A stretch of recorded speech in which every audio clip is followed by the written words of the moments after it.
Ça ressemble jamais aux photos. Je suis rentré. Oh, joli costume. M'en parle pas. T'as vu Rico? Ouais, mais malheureusement, il a pas encore reçu les stocks, donc faudra repasser plus tard. Ah, et en rentrant, j'ai trouvé ça dans le local à poubelle. C'est cool, non? Tu fouilles dans les poubelles. Tu t'appropries ma culture maintenant? J'ai pas fouillé, c'était en plein milieu de l'allée. C'est presque comme si on voulait que je le trouve, d'ailleurs. Mais ce qui est vraiment cool, c'est que c'est un pantin ventriloque humain, et tu sais à quel point c'est rare et cher? Dans ce cas, pourquoi le proprio l'aurait jeté à la poubelle au lieu de le vendre? Tu sais à qui il appartenait? Aucune idée. Mais en tout cas, ça va faire un super élément de décor pour une prochaine vidéo.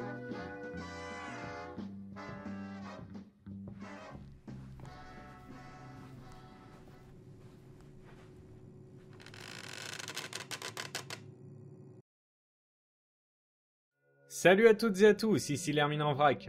Et vous savez très bien quel jour on est.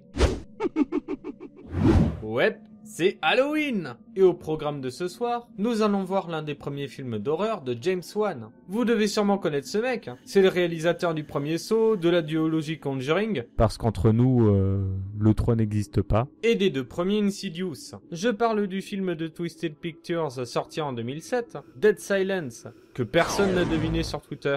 Pourtant, les indices étaient très clairs. Enfin bref, installez-vous confortablement, prenez quelque chose à boire ou à manger, et voyons de quoi parle le film. Joyeux Halloween tout le monde.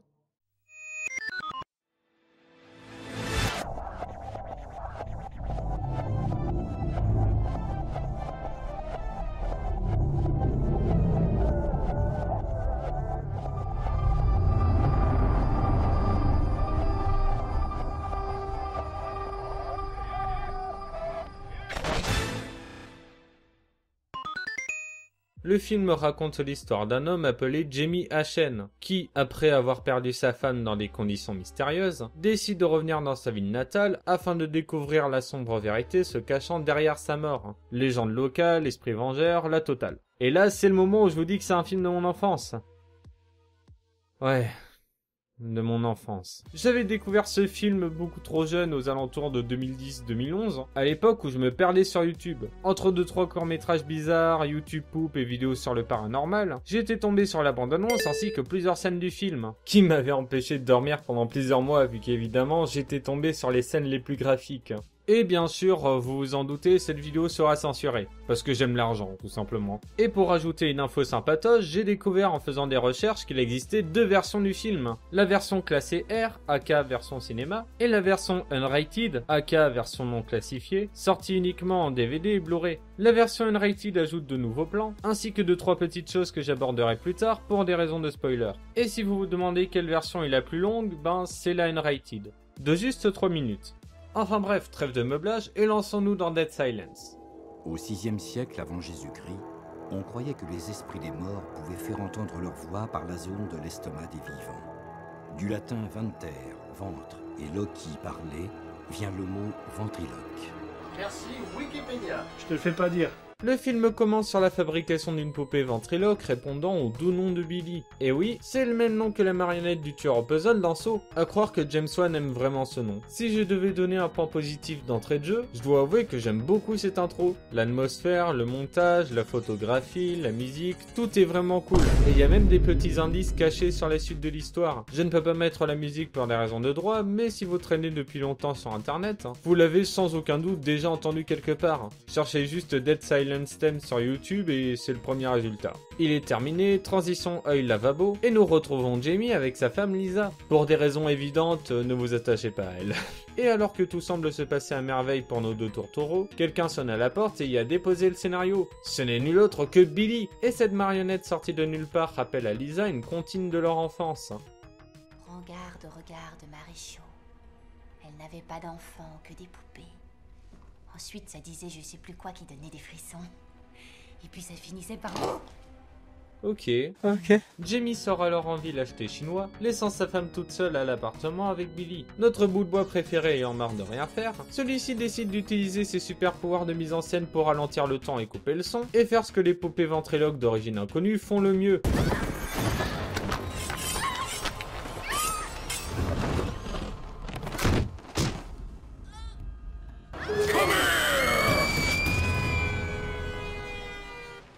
Oh, il lui a même acheté une rose. Je suis sûr qu'elle va adorer.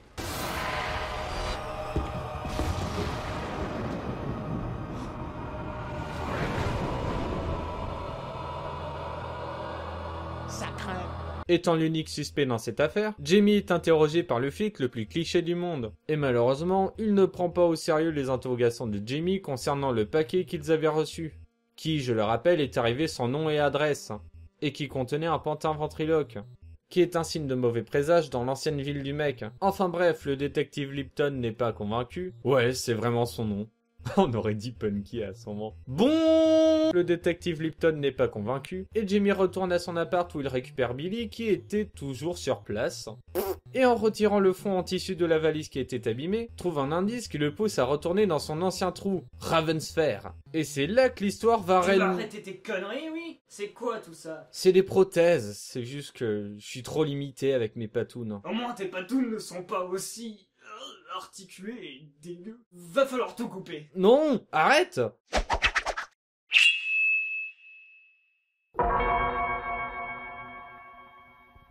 Il arrive donc à destination, mais le Ravensfair d'aujourd'hui est vraiment en piteux état. Mais pas autant que son père, Edward, qui, selon ce que dit la toute nouvelle belle-mère de Jamie, a énormément morflé après une chute dans les escaliers. On apprend que les deux n'avaient pas une super relation, qu'Edward était dur avec lui quand il était jeune, mais ça, Jamie, il s'en beurre l'arrêt. Il parle du poème de Maréchaux vu qu'au départ, il est là pour ça, mais ils ne sont pas super réceptifs, et disent qu'il ne s'agissait que d'une histoire pour faire peur aux enfants. Mais Jamie crie au bullshit en rajoutant que même les adultes craignaient ce poème, ainsi que cette certaine Maréchaux. Il passe aux pompes funèbres de la ville où un vieux nommé Henry, doublé par Dumbledore himself, lui dit que sa femme arrivera ce soir. Cette scène sert surtout à présenter vite fait Henry et sa femme folle qu'on reverra plus tard. Et après cette journée assez maigre en piste pour son enquête, Jamie décide de s'arrêter à l'hôtel histoire de se reposer vu que la nuit tombe. Billy se dit alors que c'est le moment parfait pour lui foutre les jetons. Et cette fois, il est accompagné d'une amie, sa mère, la seule et unique Maréchaux. Et bien sûr, le petit Herminski de 10 ans n'avait pas du tout aimé ça.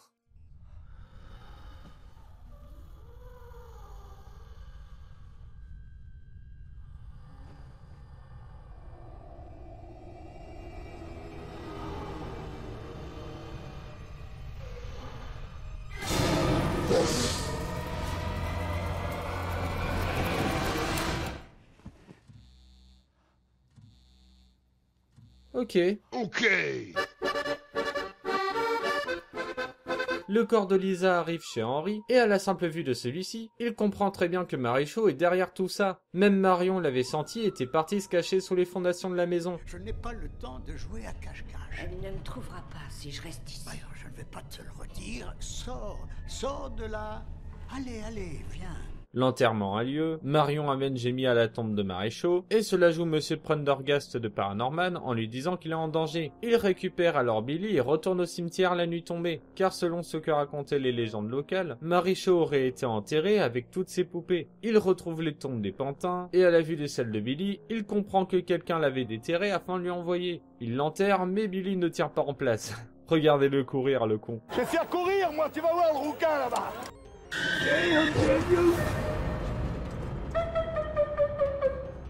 Mais au final, tout ça n'a servi à rien vu que notre flic préféré, avait récupéré Billy et accuse Jamie d'avoir voulu cacher des preuves. Et on apprend enfin le poème entier au passage.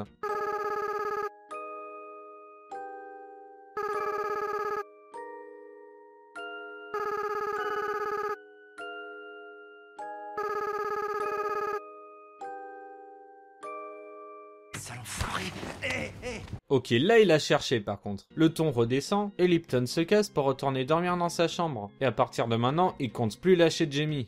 C'est pour ça que le lendemain, Jamie arrive à se tirer en douce afin de retrouver Henry qui va tout lui raconter sur Maréchaux et son histoire. On apprend que cette dernière était une ventriloque reconnue durant l'âge d'or de Ravensfair, qui aurait été jugée coupable de la disparition d'un enfant, car ce petit con s'était moqué d'elle durant l'un de ses spectacles. Je ne voulais pas. Quoi vos lèvres qui bougent? Quoi? Le petit Michael pense que tu n'es pas une vraie personne. Je ne comprends pas, maman. Il pense que tu es un pantin et que c'est moi qui fais ta voix.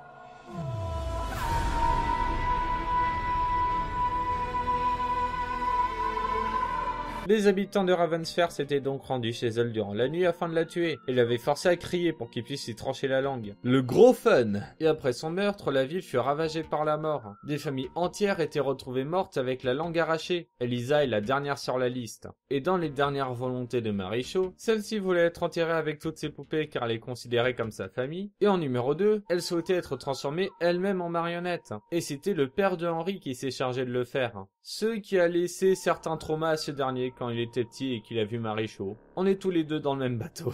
Notre Jamie national se rend au vieux théâtre où habitait Marie, tandis que Lipton, de son côté, va vérifier au cimetière que les poupées soient toujours à leur place. L'urbex improvisé de Jamie continue, et on découvre dans la chambre à coucher le livre de l'intro. Et en le feuilletant, il apprend que l'enfant disparu était un membre de sa famille. Et tout à coup... C'était complètement gratuit. Pendant ce temps, Marichaud rend visite à Henri en se faisant passer par sa femme et l'attire à l'endroit où cette dernière a l'habitude de se cacher. Si vous n'avez pas compris, c'est le moment de dire au revoir à Dumbledore. Pour éviter un nouveau strike de la part des merveilleuses personnes travaillant chez YouTube et Universal, l'extrait qui va suivre a dû être entièrement recréé. Cordialement, Herminsky et Pazou. Oui, encore.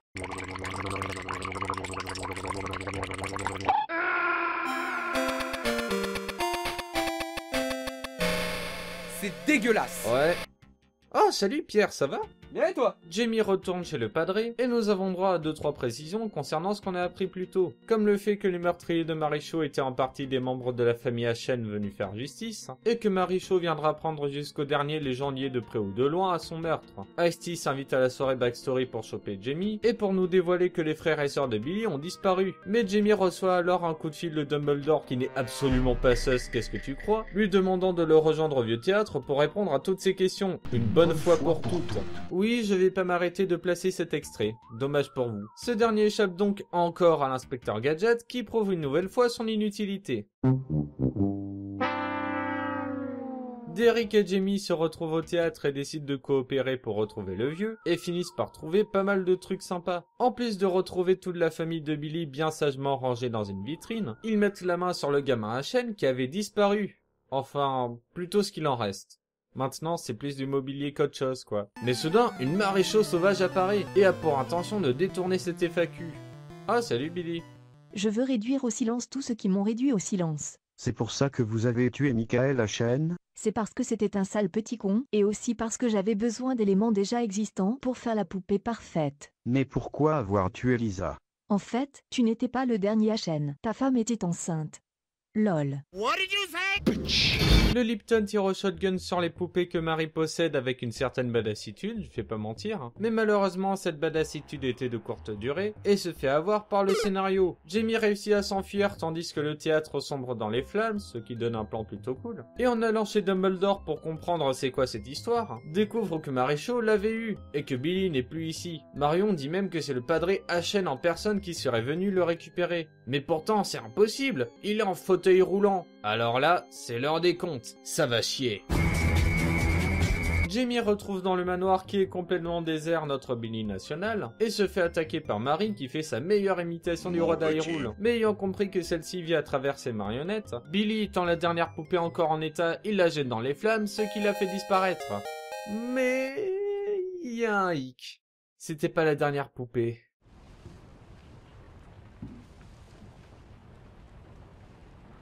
Papa?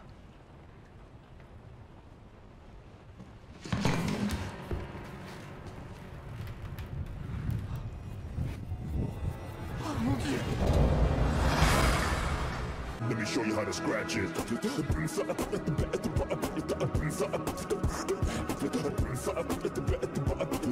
Either way, destiny still arrives.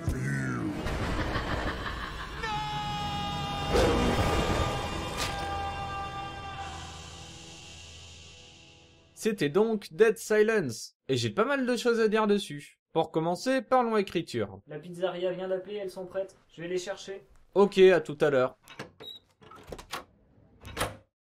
L'écriture donc. La progression de l'histoire est assez linéaire, proche d'un jeu vidéo à certains moments, mais j'avoue que c'était pas le plus gros problème pour moi. Ce qui m'a le plus gêné, ce sont les incohérences, genre Billy qui n'avait pas été embarqué par la police alors qu'il est considéré comme une preuve par Lipton, et des détails de l'histoire qui semblent sortir de nulle part. Le meilleur exemple selon moi, c'est quand Jamie va au cimetière pour enterrer Billy. Le film est centré sur le fait que Jamie replonge dans son passé et se remémore les légendes autour de Marichaud, mais quand Jamie va au cimetière pour enterrer Billy, car selon les rumeurs, Marichaud avait été enterré avec sa collection de poupées, le film nous a pas montré Jamie se remémorer cette information ou l'apprendre. Dans le résumé, du coup, j'avais donné le contexte pour que ce soit compréhensible, mais dans le film, sinon, y a rien, il fait ça sans aucune explication ni raison, ce qui rend la scène vraiment étrange. Mais comme autre chose étrange, il y a le fait que Lipton sorte à Jamie lorsqu'ils sont au motel. Je croyais vous avoir dit de pas quitter la ville. Alors que dans la scène d'interrogatoire en début de film, à aucun moment il dit ça. Au départ, je voulais voir la version cinéma du film pour vérifier si des séquences avaient sauté, mais en premier point, je la trouve nulle part sur internet. Et en deuxième point, la page du site Movie Censorship, qui répertorie les différences entre les deux versions, ne dit rien à ce sujet. Ah oui, et quand je parlais d'ajouts spoilants pour la version unrated, je faisais référence à la langue de Marichaud, vous savez le truc de monstre de Silent Hill là. Mais en fait ça était pas dans la version originale, c'est un truc qu'ils ont ajouté après. Je sais pas si ça faisait vraiment peur aux gens, mais en tout cas c'est vachement cool. Concernant les personnages, je les trouve pas mal vides. Ils donnent l'impression d'être de simples pions servant à faire avancer l'histoire. Lipton est très probablement le pire de tous, même s'il a 2-3 bonnes répliques. Justement, vous pouvez peut-être m'aider. J'ai une personne disparue. Non, pas si vite. Cette personne est un homme, brun, cheveux courts, environ de cette taille. Signe particulier, il a souvent une main dans le cul. Tout comme Marion, il se cantonne à son stéréotype et n'a rien qui le démarque réellement du reste si on lui retire son gimmick de se raser. Jamie se contente simplement de se laisser balloter par le scénario, tout en subissant les différents jumpscares sur le chemin, tout en gardant un sang-froid légendaire. Mais c'est vrai que s'il avait crié dès la mort de sa femme, le film n'aurait pas été bien long. La backstory avec son père ajoute un peu de profondeur, même si le fait qu'il soit littéralement interprété par Marichaud en retire un peu, vu que c'est pas un réel personnage dans le film en lui-même, vu qu'il est mort. Henry a une backstory plutôt sympa par contre. Et je ne dis pas ça parce que c'est mon perso préféré. J'aime le fait qu'il raconte l'histoire de Marichaud, mais qu'il le fasse de son point de vue. Ce n'est pas juste une page Wikipédia ambulante qui balance à Jamie tout ce qu'il y a à savoir sur le lore. C'est une vraie personne qui a été présente lorsque Michael a ridiculisé Marichaud, et qui a été plusieurs fois en contact direct avec elle, au point de s'être déjà fait attaquer par cette dernière. Voilà. Henry baisse perso. Dommage qu'il soit mort. Pour revenir vite fait sur la fin, il y a des gens qui trouvent que le craquage de Jamie est forcé et ridicule. Pour le ridicule, je comprends à 100% parce que c'est super difficile de faire une scène sérieuse où le héros doit crier non. Mais pour le fait qu'il craque et crie, ça me paraît assez justifié.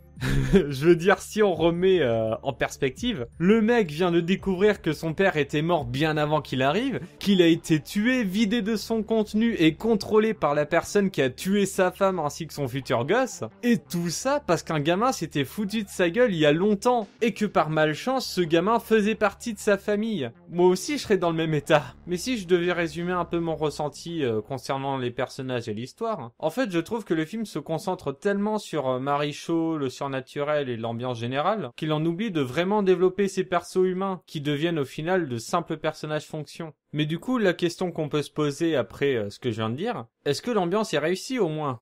Perso, je trouve que oui. L'esthétique du film est selon moi son véritable point fort. Ce côté froid, décoloré et cette ambiance brumeuse fait vraiment l'effet. En plus de sublimer les décors du film qui eux aussi sont très travaillés et atmosphériques. Que ce soit le cimetière, le manoir à chêne en fin de film, le grenier ou encore le vieux théâtre qui reste mon préféré du lot. Et aussi Marichaud en elle-même a un design vraiment cool. Et vu comment elle m'avait traumatisé à l'époque, je pense que ce n'est pas trop exagéré que de dire qu'elle est flippante. Même si on tombe un peu dans un des pièges les plus récurrents du cinéma d'horreur. Genre quand le design de la créature est cool, sauf qu'au final elle fait pas vraiment peur vu que elle est cool. Mais malgré les problèmes liés au personnage et au rythme qui fait pas mal Train Fantôme, Dead Silence a pour moi une vraie identité propre. Et comme il s'agit de l'un des premiers gros films de James Wan, on y retrouve 2-3 éléments qui deviendront récurrents dans ses films suivants, comme les ralentis, les flashs, la caméra qui part en cacahuète et les créatures à la peau pâle et au pipi coloré. Et si à ce stade t'avais encore un doute qu'il s'agissait bien d'un film de James Wan, la scène de révélation finale viendra le confirmer à 100%. On pourrait limite caler la musique de saut par-dessus. Et pour conclure, Dead Silence est selon moi un film plutôt sympa malgré ses quelques problèmes. Je vous le conseille surtout si vous aimez l'esthétique des films d'horreur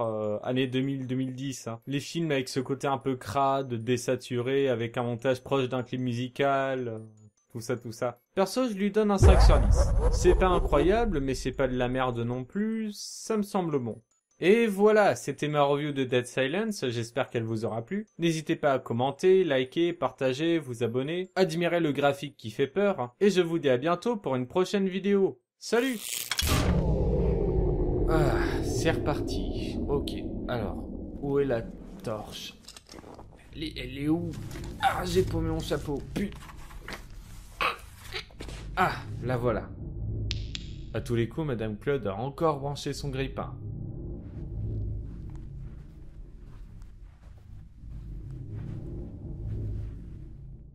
Évidemment.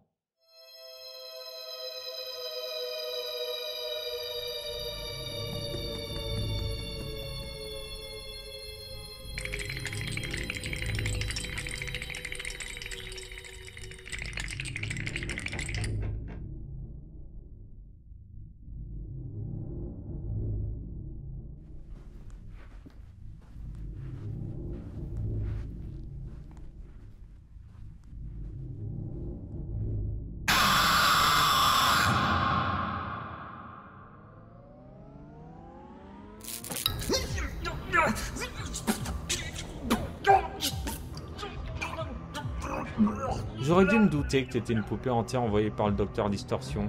On est Halloween après tout. C'est qui lui? Un chef de gang? Moi je suis un SDF, mon pote! Attends, t'es sérieux? Quoi? Ça te pose un problème peut-être? Tu vas me juger comme tous les autres parce que... Quoi? Je suis tombé dans la drogue? Et alors? J'aurais jamais voulu ça. Et maintenant quoi? J'ai plus de femme, plus de maison, plus rien. Je t'emmerde, ok?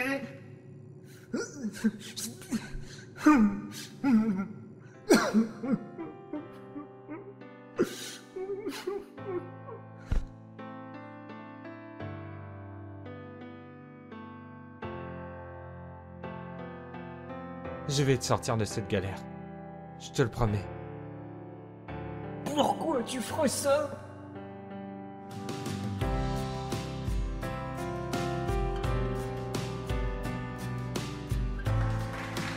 J'arrive pas à y croire, t'es clean depuis 5 mois. T'es trop fort, mec. Félicitations, je savais que vous étiez fait pour ce job.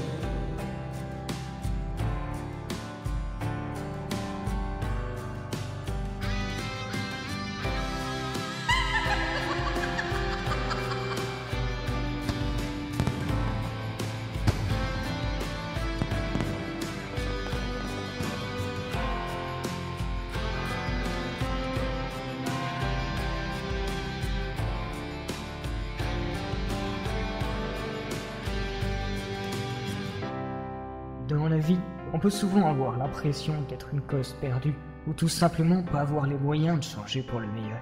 Mais quand tu acceptes que les autres te tendent la main, tout devient possible. Je ne remercierai jamais assez cette Hermine pour tout ce qu'elle a pu faire pour moi, en espérant que ton futur soit aussi radieux que celui que tu m'as ouvert.